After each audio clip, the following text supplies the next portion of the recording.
ಹಾಗೆ ವಿಧಾನಸಭೆಯಲ್ಲಿ ಈಗ ನಿಲುವಳಿ ಸೂಚನೆ ಮಂಡಿಸಿದ ಬಿಜೆಪಿ. ಕಾನೂನು ಸುವ್ಯವಸ್ಥೆ ಬಗ್ಗೆ ನಿಯಮ 60ರ ಅಡಿ ಚರ್ಚೆಗೆ ನಿಲುವಳಿ ಸೂಚನೆಯನ್ನ ಮಂಡಿಸಿದ. ರಣ್ಯಾರಾವ್ ಅಕ್ರಮ ಚಿನ್ನ ಕಳ್ಳ ಸಾಗಣೆ ಪ್ರಕರಣ ಸೇರಿದಂತೆ ಗಂಗಾವತಿಯಲ್ಲಾದಂತಹ ಒಂದು ರೇಪ್ ಮತ್ತು ಮರ್ಡರ್ ಪ್ರಕರಣ, ಜೊತೆಗೆ ಇಲ್ಲಿ ಮೈಸೂರಿನ ಉದಯಗಿರಿಯಲ್ಲಿ ಆದಂತಹ ಗಲಾಟೆ. ಕಾನೂನು ಸುವ್ಯವಸ್ಥೆ ವಿಷಯ ಪ್ರಸ್ತಾಪಕ್ಕೆ ಅವಕಾಶ ಕೇಳಿದೆ ಈಗ ಬಿಜೆಪಿ. ಚರ್ಚೆಗೆ ಅವಕಾಶ ಕೋರಿ ವಿಪಕ್ಷ ನಾಯಕ ಅಶೋಕ್ ಪ್ರಸ್ತಾಪ ಮಾಡಿದ.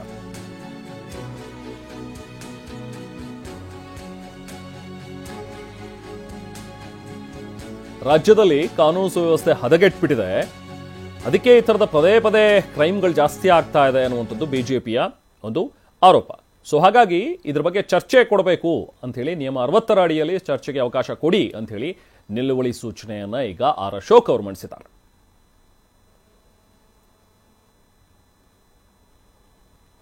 ರಾಜ್ಯದಲ್ಲಿ ಸದ್ದು ಮಾಡ್ತಾ ಇರುವಂತಹ ವಿಚಾರ ಒಂದು ರಣ್ಯಾರಾವ್ ಪ್ರಕರಣ, ಅದಕ್ಕಿಂತ ಮುಂಚೆ ಮೈಸೂರಿನಲ್ಲಾದಂತಹ ಒಂದು ಗಲಭೆ ಉದಯಗಿರಿಯಲ್ಲಿ. ಈಗ ಗಂಗಾವತಿಯಲ್ಲೂ ಕೂಡ ಪುಂಡರು ಬಂದು ಯುವತಿಯರಿಬ್ಬರ ಮೇಲೆ ರೇಪ್ ಮಾಡಿದ್ದಾರೆ, ಜೊತೆಗೆ ಒಂದು ಮರ್ಡರ್ ಆಗಿದೆ ಅನ್ನುವಂಥದ್ರ ಬಗ್ಗೆ ದಾಖಲಾಗಿರುವಂತಹ ಒಂದು ಪ್ರಕರಣ. ಹೀಗೆ ಸಾಲು ಸಾಲು ಈ ಥರದ್ದು ಒಂದಷ್ಟು ಕಾನೂನು ಸುವ್ಯವಸ್ಥೆ ಹದಗೆಡುವಂತಹ ಒಂದು ಪ್ರಕರಣಗಳು ದಾಖಲಾಗ್ತಾನೆ ಇವೆ. ರಾಜ್ಯದಲ್ಲಿ ಹದಗೆಟ್ಟಿದೆ ಕಾನೂನು ಸುವ್ಯವಸ್ಥೆ ಅಂತ ಹೇಳಿ ಆರೋಪ ಮಾಡಿ ಬಿಜೆಪಿ ಇದ್ರ ಬಗ್ಗೆ ಚರ್ಚೆಗೆ ಅವಕಾಶ ಕೊಡಿ ಅಂತ ಹೇಳಿ ಈಗ ಕೇಳಿದ್ದಾರೆ.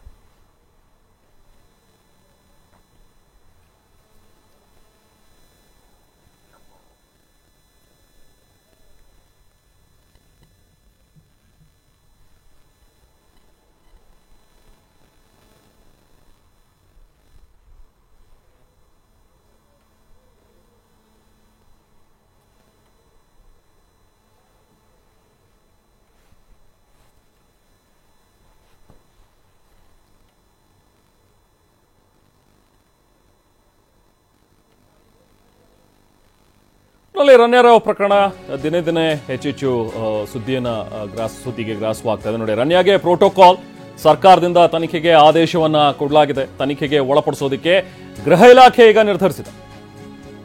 ಪ್ರೋಟೋಕಾಲ್ ದುರ್ಬಳಕೆ ಹಿನ್ನೆಲೆಯಲ್ಲಿ ತನಿಖೆಗೆ ಆದೇಶಿಸಿರುವಂತಹ ಸರ್ಕಾರ. ಅಂದ್ರೆ ಈಗ ರಣ್ಯಾಗೆ ಪ್ರೋಟೋಕಾಲ್ ಕೊಡ್ತಾ ಇದ್ರು, ಆಕೆಯನ್ನ ಎಸ್ಕಾರ್ಟ್ನಲ್ಲಿ ಹೊರಗಡೆ ಕರ್ಕೊಂಡು ಬರ್ತಾ ಇದ್ರು ಏರ್ಪೋರ್ಟ್ನಿಂದ ಅನ್ನುವಂಥದ್ರ ಬಗ್ಗೆ ಇರುವಂತಹ ವಿಚಾರ ಏನಿದೆಯಲ್ಲ, ಆಕೆಯನ್ನು ಸೆಕ್ಯೂರಿಟಿಗೂ ಒಳಪಡಿಸ್ತಾ ಇರಲಿಲ್ಲ. ಸೆಕ್ಯೂರಿಟಿ ಚೆಕ್ಕಿಗೆ ನಿರಾಯಾಸವಾಗಿ ಆಕೆ ಹೋಗಿ ಬರ್ತಾ ಇದ್ಲು, ಗೋಲ್ಡ್ ಸ್ಮಗ್ಲಿಂಗ್ ಮಾಡ್ತಾ ಇದ್ಲು ಅನ್ನೋಂಥದ್ರ ಬಗ್ಗೆ ಇರುವಂತಹ ಒಂದು ಆರೋಪಕ್ಕೆ ಸಂಬಂಧಪಟ್ಟಂತೆ ಒಂದು ಕಡೆ DRI ಅಧಿಕಾರಿಗಳು ಈಗಾಗಲೇ ತನಿಖೆ ಮಾಡ್ತಾ ಇದ್ದಾರೆ, ಇನ್ನೊಂದು ಕಡೆ CBI ಕೂಡ ಎಂಟ್ರಿ ಆಗಿದೆ.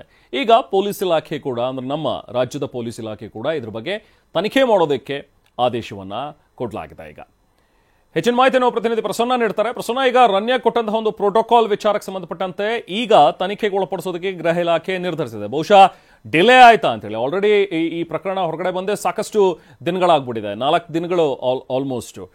ಈಗ ಗೃಹ ಇಲಾಖೆ ಆದೇಶವನ್ನು ಕೊಟ್ಟಿದೆ. ಏನಿದೆ ಆದೇಶದಲ್ಲಿ, ಏನ್ ಮಾಹಿತಿ ಇದೆ ಪ್ರಸನ್ನ?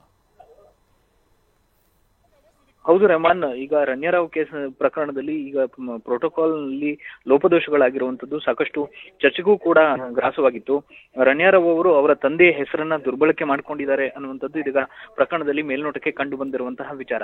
ಅಂದ್ರೆ ಏರ್ಪೋರ್ಟ್ ನಿಂದ ಹೊರಬರುವಂತಹ ಸಂದರ್ಭದಲ್ಲಿ ಪೊಲೀಸರಿಗೆ, ಉನ್ನತ ಅಧಿಕಾರಿಗಳಿಗೆ ನೀಡುವಂತಹ ಶಿಷ್ಟಾಚಾರಗಳನ್ನ ಅವರ ತಂದೆಯವರ ಹೆಸರಿನಲ್ಲಿ ರಣ್ಯಾರಾವ್ ಅವರು ಬಳಸ್ಕೊಂಡಿದ್ದಾರೆ ಅನ್ನುವಂಥದ್ದು ಈಗ ಕೇಳಿ ಬರ್ತಾ ಇರುವಂತಹ ಆರೋಪ. ಈ ಕಾರಣಕ್ಕೋಸ್ಕರ ಇದೀಗ ಅವರ ತಂದೆಯವರ ಹೆಸರನ್ನ ಹೇಗೆ ದುರ್ಬಳಕೆ ಮಾಡ್ಕೊಂಡ್ರು, ಅದಕ್ಕೆ ಪೊಲೀಸ್ ಇಲಾಖೆಯಲ್ಲಿ ಯಾರಾದ್ರೂ ನೆರವಾಗಿದ್ದಾರಾ, ಅಥವಾ ನೇರವಾಗಿ ಅವರ ತಂದೆಯವರೇ ತಮ್ಮ ಪ್ರಭಾವವನ್ನ ಬಳಸಿ ಅವರಿಗೆ ಈ ಒಂದು ಅವಕಾಶವನ್ನ ಮಾಡಿಕೊಟ್ಟಿದ್ದಾರಾ ಅನ್ನುವಂತಹ ಎಲ್ಲ ವಿಚಾರಗಳ ಬಗ್ಗೆ ಕೂಡ ಇದೀಗ ಸರ್ಕಾರ ತಡವಾದ್ರೂ ಕೂಡ ಎಚ್ಚೆತ್ತುಕೊಂಡಂತೆ ಕಾಣ್ತಾ ಇದೆ. ಈ ಕಾರಣಕ್ಕೋಸ್ಕರ ಇದೀಗ ಅದರ ತನಿಖೆಗೆ ಒಳಪಡಿಸೋದಕ್ಕೆ ಗೌರವ್ ಗುಪ್ತಾ ಅವರನ್ನ ತನಿಖಾಧಿಕಾರಿಯಾಗಿ ಸರ್ಕಾರ ನೇಮಕವನ್ನ ಮಾಡಿದೆ.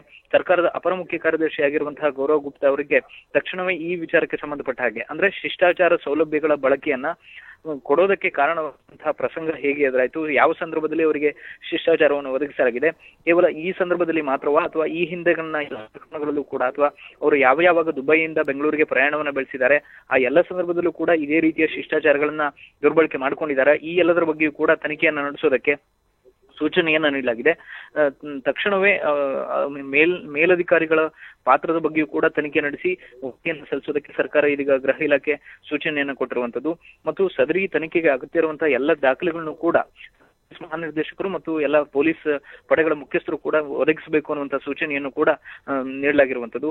ಈಗ ಸರ್ಕಾರ ಸಾಕಷ್ಟು ಮುಜುಗರವನ್ನ ಎದುರಿಸಿದೆ. ಅದರಲ್ಲೂ ಪೊಲೀಸ್ ಇಲಾಖೆ ಈ ರೀತಿಯ ಶಿಷ್ಟಾಚಾರ ದುರ್ಬಳಕೆ ಪ್ರಸಂಗಗಳು ಪದೇ ಪದೇ ಪುನರಾವರ್ತನೆ ಆದಂತಹ ಸಂದರ್ಭದಲ್ಲೂ ಕೂಡ ಹಿರಿಯ ಅಧಿಕಾರಿಗಳಿಗೆ ಯಾಕೆ ಇದು ಗಮನಕ್ಕೆ ಬಂದಿಲ್ಲ ಅನ್ನುವಂತ ಪ್ರಶ್ನೆಗಳು ಕೂಡ ಎದ್ದೇಳುತ್ತೆ. ಈ ಕಾರಣಕ್ಕೋಸ್ಕರ ಈಗ ಸರ್ಕಾರ ಇದನ್ನು ತನಿಖೆಗೆ ಒಳಪಡಿಸೋದಕ್ಕೆ ನಿರ್ಧಾರವನ್ನ ಮಾಡಿದ್ದಾರೆ. Aman, thank you Prasanna.